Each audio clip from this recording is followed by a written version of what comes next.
안녕하세요. 채부심의 부동산 심부름센터 채부스 스트리밍 시작하겠습니다. 지금 촬영하는 날짜는 9월 4일이고요. 9월 4일 오후 3시인데 3시까지 취합된 지난주와 이번 주에 있었던 주요 뉴스들을 좀 정리해서 스트리밍을 하겠습니다.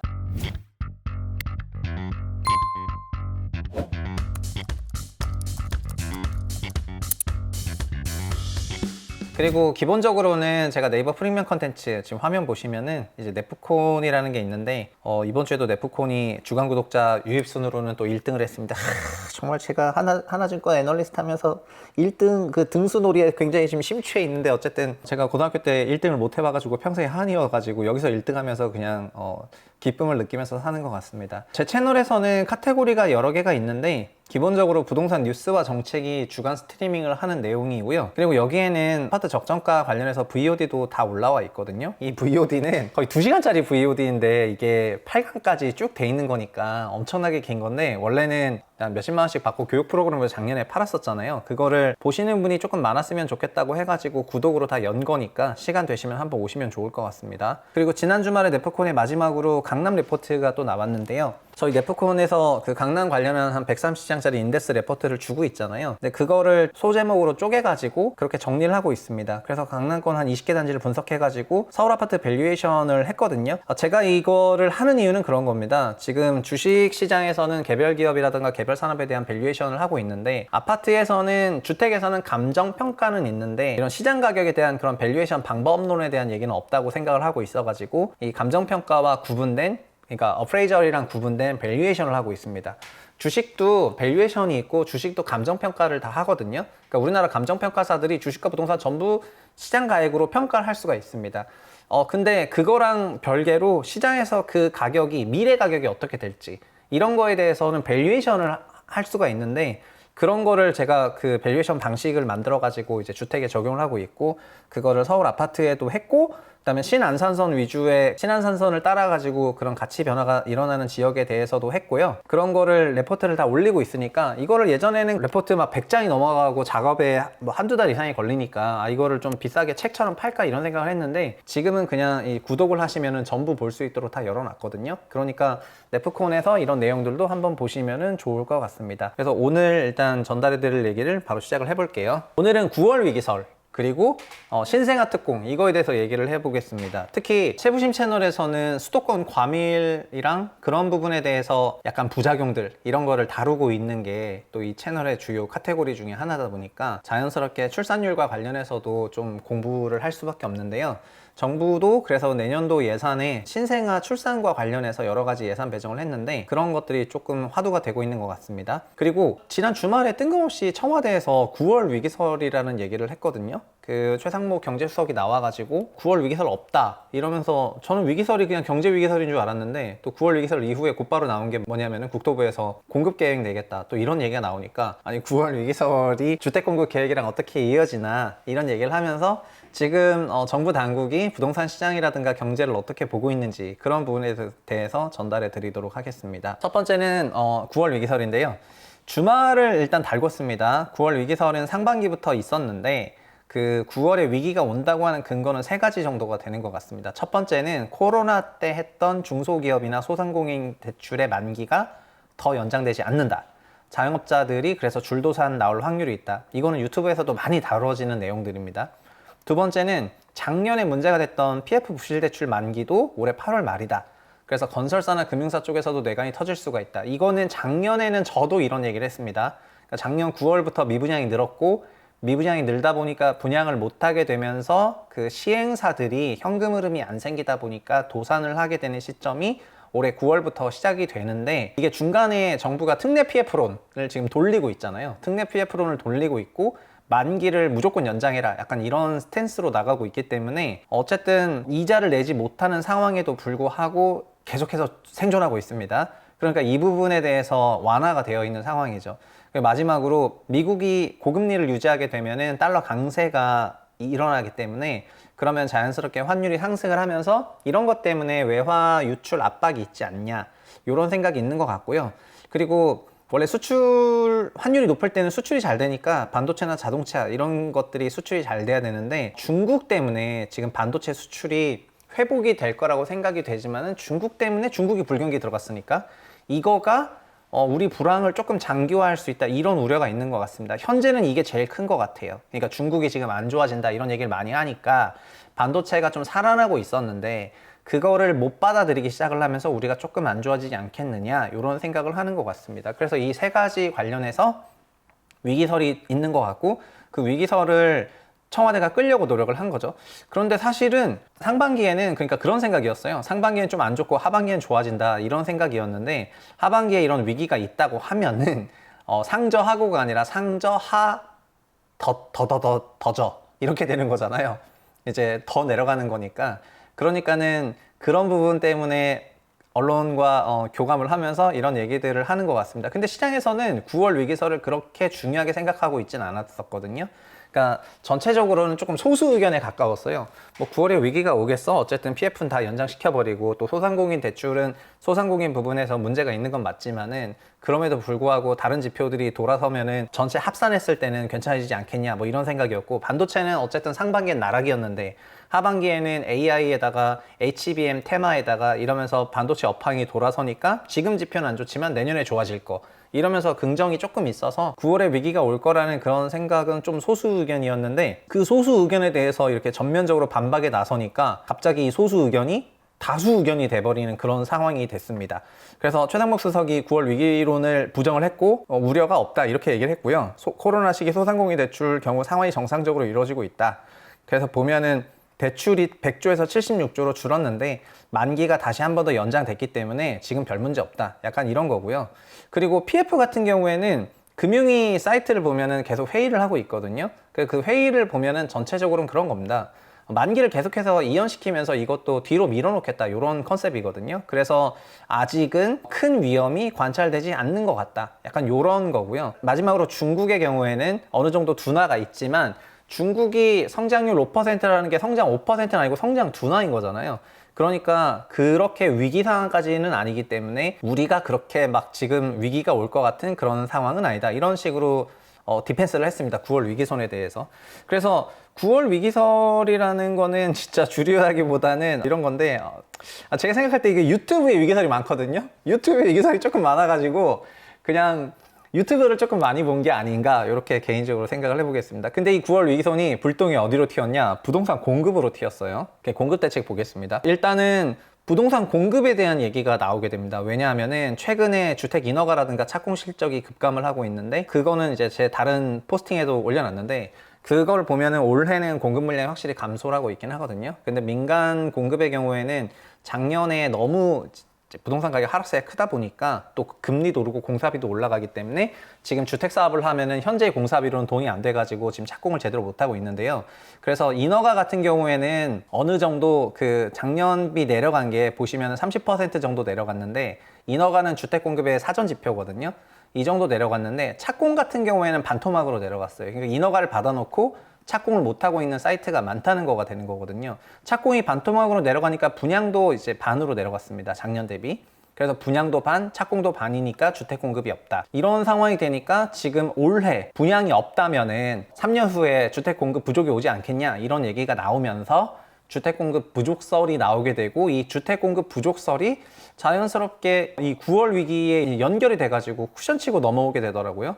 그래서 갑작스럽게 이번 주에 주택 공급 대책이 있다 요 말을 하게 되는 겁니다. 그리고 추가적으로는 LH 사태도 있었잖아요. LH가 검단 안단태 지하주차장 붕괴 사건이 있었고 또 기타 모든 LH가 시공했던 무량판 구조 아파트의 주차장이라든가 주거동 부분의 철근 누락 사건이 다 발표되다 보니까 이게 전관 예우로 대표되는 이런 사건이어가지고 LH도 그 홍역을 겪고 있는데 이런 부분에서 설계감리 용역이 다 취소가 되고 있어가지고 이게 주택 공급이 제대로 되지 않을 것 같다 공공 때문에 이런 생각들을 하고 있는 겁니다. 그래서 윤 정부에서 부동산 공급 목표가 그 280만 호 정도 되잖아요. 280만 호에서 공공 분양 50만 호가 있는데 요게 어려워지지 않겠냐 이런 생각들을 하는 겁니다. 그래서 스스로 그런 생각을 하시고 나서 이제 이런 불안을 불식시키려고 대통령실에서 부동산 공급 활성화 방안을 9월 중에 발표해서 마련해서 발표하겠다 이렇게 얘기를 해가지고 이번 달에 주택 공급 계획이 나올 예정입니다. 그 주택 공급 계획이라는 거는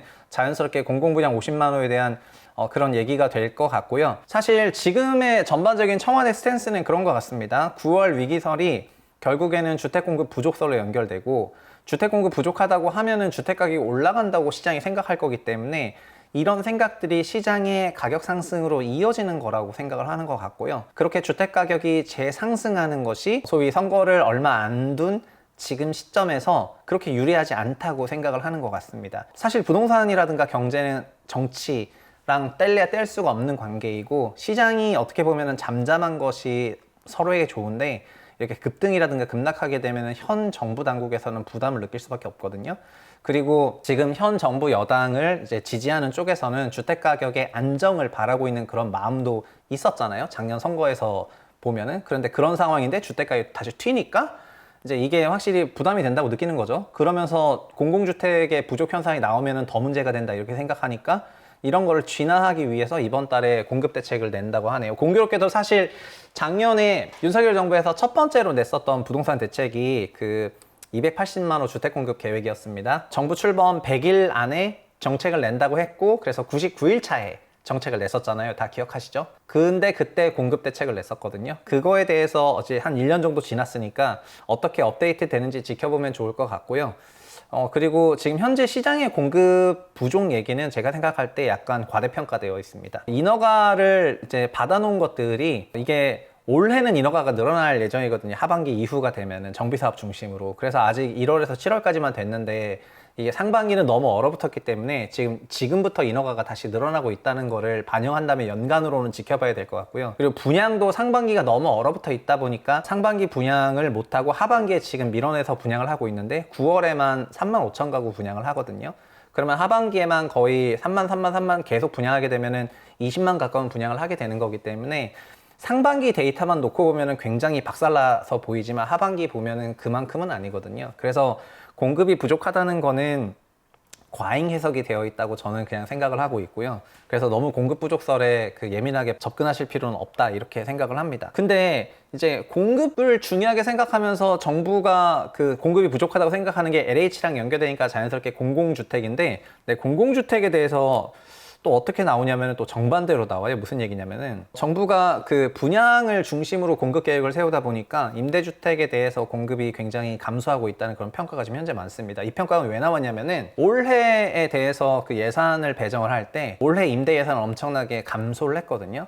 근데 24년 예산에서도 분양주택 예산이 증액이 됐는데 자연스럽게 국민임대주택, 행복주택 이런 매입임대주택의 예산은 상당히 삭감이 됐습니다. 특히 매입임대 같은 경우에는 빌라 사기 사건이랑 막 연계가 되면서 굉장히 예산 감축이 있었다 보니까 이런 사업들, 그러니까 공공에서 주택을 매입해 줄 거를 생각을 해서 주택을 지었던 사람들 입장에서는 매입임대 규모가 줄어버리면 그 집을 못 팔게 되거든요. 그래서 이쪽에서는 지금 완전히 난리가 났는데 올해도 이게 내년에도 이어질 것 같습니다. 이미 23년도에 재작년 대비 30%에 해당하는 5.6조나 삭감을 했기 때문에 5.6조 삭감한 거에서 5% 증액한 거는 별로 증액한 것도 아니에요. 그러니까 올해 내년 모두 다 임대시장에 대해서는 굉장히 보수적으로 나오고 있다. 그래서 분양 중심인데 그 분양조차도 지금 제대로 LH가 기능 작동을 안 하고 있으니까, 그래서 이게 공공분양이 중요하거나 공공임대가 중요하다고 하면은 이제 공공 쪽의 예산을 조금 늘리는 게 맞다고 생각이 됐는데, 어쨌든 지금은 제가 생각했을 때는 말만큼 행동이 그렇게 가고 있는 상황은 아닙니다. 그래서 임대 관련 정책은 정말 생각을 잘 안 하고 있다 이런 생각이고요. 특히 3기 신도시는 공공주택 지구이기 때문에 공공임대주택 비중이 되게 높은데 예산 다 빼버리면은 무슨 돈으로 공급하냐 이런 생각입니다. 그 다음 뉴스는 뉴홈인데요. 이제 뉴홈이 바로 그래서 공공분양과 공공임대를 다루고 있는 공공주택 공급계획입니다. 이번 윤석열 정부의 주택 공급 정책의 키워드는 뉴홈이잖아요. 그러니까 박근혜 정부 때 뉴스테이가 있었고 그게 지금 뉴홈으로 이름이 바뀌어져 있는데, 그리고 뉴홈에는 여러 가지 공급 타입들이 있고요. 9월이 올해 두 번째 뉴홈 사전 청약이 있습니다. 그러니까는 6월에 2,000 가구 정도 했었는데 지금 이제 3,000 가구 넘게 하거든요. 그래서 이제 뉴홈 분양이 어디 있는지 보시면 좋을 것 같고요. 지금 6월에 한번 남양주 왕수, 고덕 강일지구 이런 데가 있었고 동작구 수방사지구도 있었죠. 그래서 당시 제가 네프콘과 유튜브에서 다뤘었던 기억이 나고요. 9월에는 하남 교산지구, 안산 장산지구, 마고, 그다음에 구리 갈매 역세권, 군포 대암이, 화성 동탄, 그리고 인천 계양 이런 3기 신도시하고 2기 신도시 남아있는 그 땅들에 대해서 추가적으로 공공분양주택을 계획을 해서 공급할 예정입니다. 사업주체는 LH거나 서울의 경우에는 SH가 하는데 이렇게 나눠져 있고요. 나눔형이나 선택형, 일반형 요거는 원래 과거에는 일반형 분양만 있었는데 현재는 나눔형과 선택형이라고 하는 다른 타입의 분양이 있습니다. 그래서 나눔형과 선택형에는 청년특공도 있기 때문에 미혼인 청년도 입찰을 할 수가 있고요. 그리고 올해 12월에도 이렇게 사이트가 많이 되어 있다 보시면 될 것 같습니다. 그 마곡 10-2지구 같은 경우에는 토지임대부, 지금 서울시는 뭐에 꽂혔냐면은 서울시는 고덕 강일에서도 그랬지만 총 분양가로 다 공급을 하는 게 아니라 토지는 40년 플러스 40년이니까 80년 장기 임대를 하고 건축물만 분양하는 형태로 지금 분양 계획을 세웠었거든요. 고덕 강일 때도. 마곡도 지금 그런 스킴으로 짰습니다. 그러니까 토지 임대부니까 건축물만 분양가에 포함되어 있으니까 엄청나게 그 낮은 가격에 분양을 한다고 생각하시면 되죠. 원래 공공이 일반 시장 가격 대비해서는 30% 정도 낮은데 토지가 없으니까 이걸 이제 월세로 환산해서 받으니까는 건축물만 가니까 엄청나게 싼 거 아니겠습니까? 그래서 이게 뭐 반값이 아니라 저는 4분의 1값 아파트라고 부르고 싶습니다. 이 4분의 1 가격 아파트로 분양이 되는 거기 때문에 서울에 계신 분들은 이제 관심을 갖고 지켜보시면 될 것 같고요. 이게 지난 6월에도 엄청난 그 청약 흥행이 있었습니다. 그 수방사 부지 같은 경우에도 엄청나게 모였었고요. 9월에도 되게 많이 모일 것 같습니다. 공공분양주택이 조금 많아져야 될 것 같고요. 그리고 이런 분양과 관련해서 또 내년에 달라지는 것 중에 하나가 신생아 특례 대출, 그 다음에 이런 부분인데요. 일단 2024년 예산안에서 국토부를 중심으로 출산과 관련된 주택정책 예산들이 들어갔다는 게 이번 24년 예산의 좀 독특한 점이었습니다. 24년 예산은 올해 전반적으로 세수가 한 50조가 빠지는데요. 50조의 세수 결손이 일어나게 되거든요. 그만큼 세수 유입이 부족해졌는데 내년에도 뭐 비슷한 상황이 아닐까 이렇게 생각을 합니다만은 어쨌든 그러다 보니까 내년도 예산이 큰 폭으로 증가를 할 수가 없었습니다. 그런데도 불구하고 늘린 부분은 정말 하고 싶은 부분이라고 봐야 될 것 같은데 그게 신생아 출산 가구를 대상으로 한 특례 대출, 그 다음에 주택 공급 이런 거였어요. 그래가지고 이 신생아 출산 가구를 저도 찾아봤죠. 그랬더니 2년 이내 출산이더라고요. 그래서 우리 둘째가 4살이어서 안타깝지만 안 되는 걸로 했는데 이것 때문에 갑자기 또 부부끼리 눈이 맞아서 뭐 또 출산을 하러 가야 되나 뭐 이런 고민이 들 정도인 것 같은데 어쨌든 이게 좀 이제 좋아졌습니다. 그래서 주택을 저는 이걸 이렇게 표현하고 싶은데 올해는 특례 보금자리론이라는 특례 프로그램이 있었는데 내년에는 특례 출산론이라고 하는 특례 프로그램이 있습니다. 그러니까 2년 이내 출산한 가구를 대상으로 하는 특례론과 거의 똑같은, 그러니까 5억 원까지, 그 다음에 버팀목은 3억까지인데 이 낮은 금리, 그러니까 매입의 기준으로는 9억 이하 주택에 대해서 5억까지 빌릴 수가 있도록 그렇게 해주고요. 그러니까 특례 보금자리론의 출산 버전인 거죠. 그렇게 제 기준을 짰습니다. 5억까지 빌릴 수 있고요.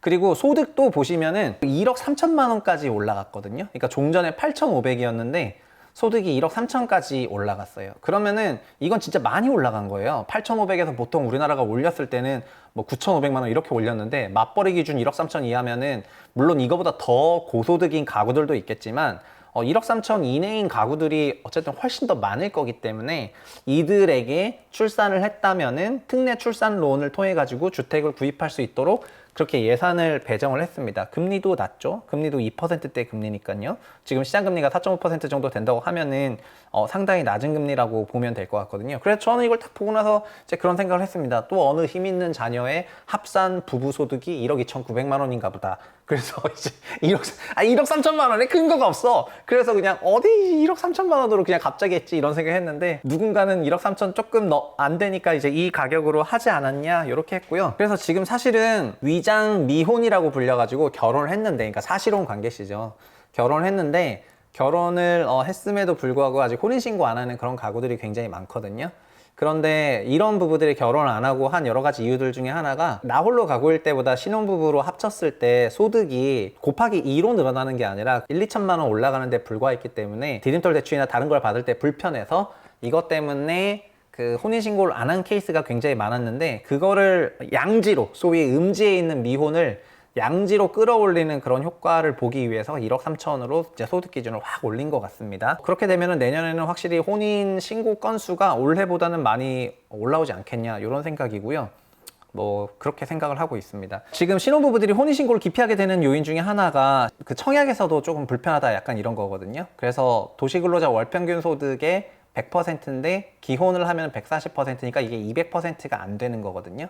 그래서 이런 거를 이제 개편을 하게 되면서 이제는 혼인신고 웬만하면 해라 약간 이렇게 생각하는 거고, 눈 가리고 아웅하지 말고 결혼했다면 혼인신고 하시고, 뭐 청약에서 불리한데요, 대출에서 불리한데요 이런 얘기를 하게 되는데, 그거 하지 말고 그냥 이제는 기회를 좀 공정하게 배정을 할 테니까 청약 신청할 때도 부부 합산 1회가 아니라 그냥 부부 각각 1회씩 해서 2회의 기정을 뭐 인정하겠다 이런 식으로 하라고 한 거죠. 그리고 이게 청약을 배우실 때 부부가 각각 동시에 넣어가지고 같은 건수의 당첨자 발표일이 똑같은 주택에 당첨돼 버리면은 둘 다 나가리 나는 게 현재의 청약 제도거든요. 근데 이거를 바꿔주겠다고 하죠. 중복 당첨되면은 먼저 신청한 건을 유효 처리하게 된다고 이렇게 바꿔준다고 하니까 앞으로 청약 제도가 개편되는 부분이 있으면 그것도 보셔야 될 것 같습니다. 지금은 진짜 이걸 모르셔가지고 부부가 그냥 각각 넣었다가 동시에 당첨자 발표일이 되는 거에 돼버리셔가지고 둘 다 안 되는 케이스들이 있으니까 주의사항으로 엄청 뜨거든요. 그래서 그런 것들을 하나 둘씩 조금 개정해 주는 것 같습니다. 지금 국토부의 청약과장은 어쨌든 조금 합리적인 분이 들어오신 것 같아요. 이 청약이 주택도시기금을 다루고 있는데 저도 주택도시기금의 대체위원이니까 이런 활동을 하는데요. 현재 청약과장은 좀 합리적인 분이 온 것 같습니다. 아이 귀여운 놈. 신세한 특공 이렇게 나오는 거죠. 그리고 공공분양주택인 뉴홈, 아까 이 윤석열 정부의 주택공급 핵심이 뉴홈이잖아요.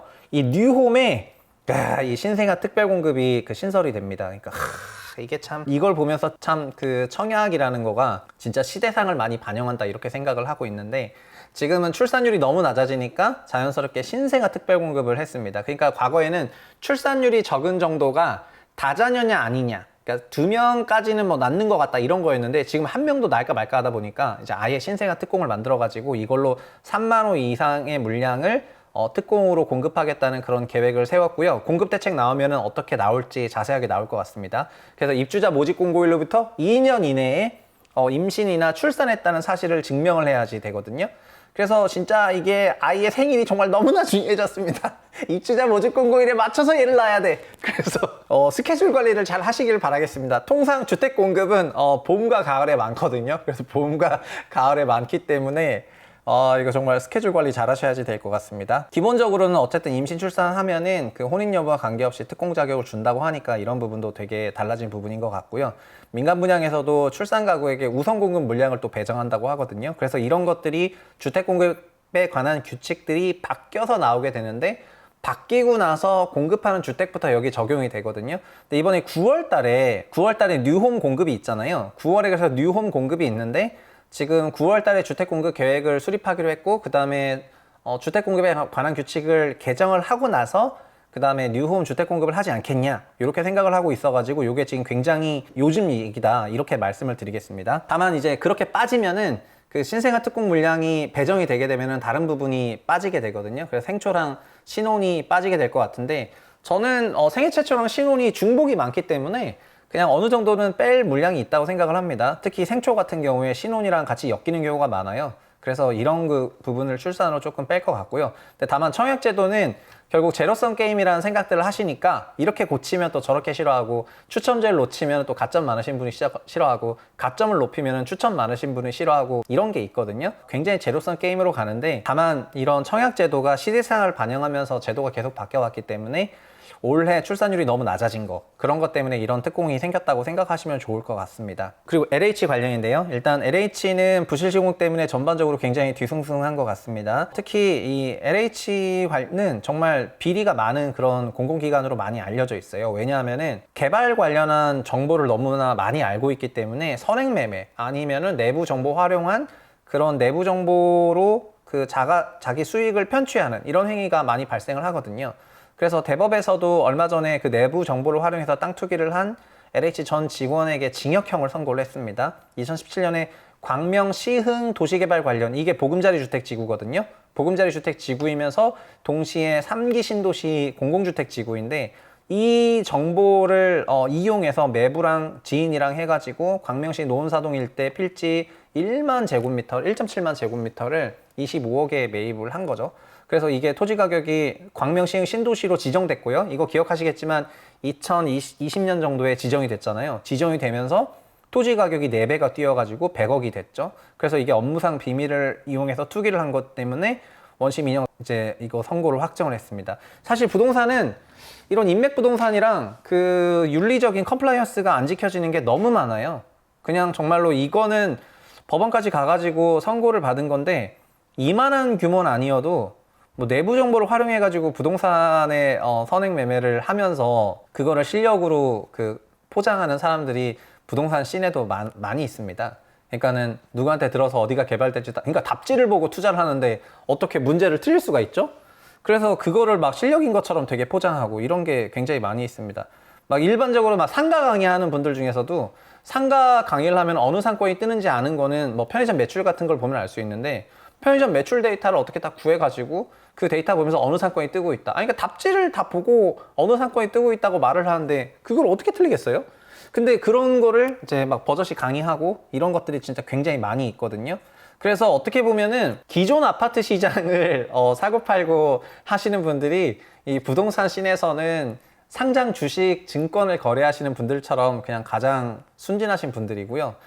주식 시장도 프리마켓이라 그래서 상장 전 시장이 따로 있거든요. 이런 부동산도 이런 프리마켓, 이런 주택이 지어지기 전에 프리마켓에 진짜 그런 게 많아요. 그런 게 많아가지고 하여튼 이것도 진짜 시장이 교화돼야 되는 그런 부분이라고 생각을 합니다. 다만 주식은 이 내부자에 대한 기준도 명확하고 자본시장법이라는 명확한 법이 있어가지고 이게 처벌 관련한 여러 가지 규정도 잘 구성이 되어 있는데 부동산 같은 경우에는 정말 웬만한 경우에는 안 걸리고 이게 내부 정보 활용해 가지고 사익 편취하려는 그런 유혹을 많이 받게 시스템이 돼 있거든요. 그래서 이걸 방송 보시는 중요한 분이 계시다면은 이런 제도 좀 바꿔 주십시오. 특히 그걸 어디서 많이 하냐? LH가 많이 하죠. 그러니까 LH가 2020년에도 엄청난 뭐가 있었잖아요. 하여튼 그런 게 있습니다. 그래서 LH 노조에서도 집회를 했습니다. LH 부실 시공 사태 원인으로 정부의 무리한 공급 정책과 LH 지나친 실적 위주 뭐 이런 걸 지목을 했고요. 근데 LH 사업비가 2018년 15조인데 2023년 33조로 2배, 5년 만에 2배 했는데 직원 수가 똑같으니까 한마디로 말해서 인당 매출액이 너무 많아졌고 인당 매출액이 많아졌다는 거는 그거는 사람이 할 일이 너무 많다는 거거든요. 그래서 어느 정도냐면은 한 명이 담당해야 되는 구조도면이랑 그 계산서, 구조 계산서가 연간 32,000개. 이게 말이 됩니까? 그리고 정부가 경영평가 간섭을 해가지고 LH 현장 사업을 좀 압박하고 있는 거여가지고 이런 것도 결국 졸속 처리가 될 수밖에 없다. 이렇게 얘기를 하고 있는 겁니다. 그러니까 한 명이 해야 될 게 너무 많으니까 못한다는 거예요. 그리고 최근에는 부실공사 사건도 많이 일어나고 있는데 전체적으로 지금 LH는 무량판 관련해서 전수조사했고 이제 민간기업의 무량판 관련해서도 조사를 하고 있는데 사실 무량판은 죄가 없죠. 죄가 없는데 무량판을 조사하니까 무량판으로 뭔가 문제가 튀고 있는데 궁극적으로는 이거는 무량판 아파트만 조사해서는 되는 일도 아닌 것 같고 그냥 전체적으로 일이 이렇게 졸속 처리가 될 수밖에 없는 부분에 전반적으로 혁신을 해야 되는 것 같습니다. 제가 생각할 때는 조직이 너무 비대해졌어요. 그러니까 과거에 토지랑 주택공사가 따로 있을 때는 토지개발 관련 정보랑 주택 관련 정보가 따로 있다고 봐도 무방하고 기관이 달랐었는데 현재는 너무나 한 개 기관이 토지 주택을 다 해버리고 이러니까 그러니까 이런 게 나오는 거죠. 내부 정보 담당자가 막 이렇게 정보 알아가지고 이게 있지 않습니까? 웃긴 게 뭐냐면은 3기 신도시도요. 3기 신도시 개발 담당하시는 분이 소수입니다. 그분들이 자신은 안 할 수가 있지만은 그 개발 정보를 알고 있기 때문에 너무나 중요한 정보를 계속해서 유지를 하고 관리를 해야 되거든요. 근데 그런 것들이 유지되고 관리되고 있다는 거에 대한 어떤 증거랑 이런 게 필요한데 공교롭게도 지방 같은 경우에는 이런 것들이 많이 퍼져요. 그러니까 수도권도 마찬가지지만 그러니까 부동산 씬에는 진짜 이런 거를 빠꼼하게 조사해야 되는 그런 게 필요한 것 같다 이렇게 말씀드리겠습니다. 부산 신축 아파트 부실공사도 지금 문제가 되고 있는데 양정 포레일즈 스위첸이 입주하기도 전에 지하주차장이 물에 잠겨가지고 이제 좀 난리가 났고요. 2020년 분양했는데 지금 지하주차장 물이 잠긴 게 7월 말 사전점검 때 들어갔습니다. 그래서 이렇게 물이 잠겼다는 거는 배수 시스템이 제대로 안 된다는 거니까 어떻게 보면은 쉽게 해결되는 걸 수도 있습니다. 그냥 양수펌프 달아가지고 배수되는 그런 시스템 다르면은 될 수도 있긴 하거든요. 근데 전반적으로 그런 게 있는 것 같습니다.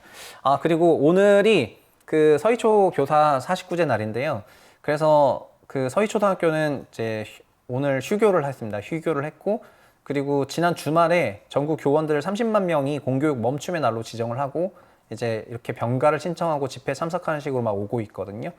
교육부에서는 징계할 걸 예고했는데 이게 후폭풍이 너무 커가지고 이게 징계는 이제 지금 쏙 들어갔습니다. 징계를 하겠다고 한 순간 교육이 완전 멈춘다고 생각을 하는 것 같아요. 왜냐하면은 교사가 50만 명 좀 안 되는데 일요일에만 30만 명 넘게 참여했기 때문에 사실상의 교사는 거의 다 왔다고 생각하면 되거든요. 그래가지고 좀 강경하게 나가려고 하다가 지금은 조금 쫄아 있습니다. 쫄아 있는 것 같고요. 오히려 강경하게 나가니까 더 모여버린 거죠. 예, 그런 것 같습니다.